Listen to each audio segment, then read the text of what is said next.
அன்பு உறவுகளுக்கு வணக்கம். ஒரு நாள் கடவுள் ஆப்பிள் பழங்கள் கொடுத்து கொண்டிருந்தாராம். ஒரு சிறுமிக்கு 2 ஆப்பிள் பழங்களை கொடுத்தாராம். அந்த சிறுமி அந்த ஆப்பிள் பழங்களை 2 கைகளிலும் பெற்றுக்கொண்டு அவள் நடந்து கொண்டிருந்த நேரத்துல கால் தடுக்கி விழுந்து 2 ஆப்பிள் பழங்களும் தவறி விழுந்து அருகில் இருந்த ஒரு சாக்கடைக்குள்ள விழுந்து விட்டதாம். அழுகியோடும் கண்ணீரோடும் மறுபடியும் வரிசையில நின்று அந்த குழந்தை கடவுளிடத்துல ஆப்பிள் பெற வந்தாளாம்.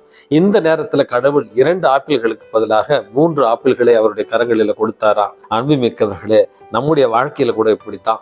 கடவுள் நம்மிடமிருந்து சில இழப்புகளை எதிர்பார்ப்பார். இழப்புகளை பொறுமையோடும் கடவுள் மீது நம்பிக்கை இழக்காமலும் எதிர்கொண்டோம் என்றால் இன்னும் ஆசீர்வாதங்களை இறைவன் நமக்கு அள்ளி கொடுத்து கொண்டே இருப்பார்.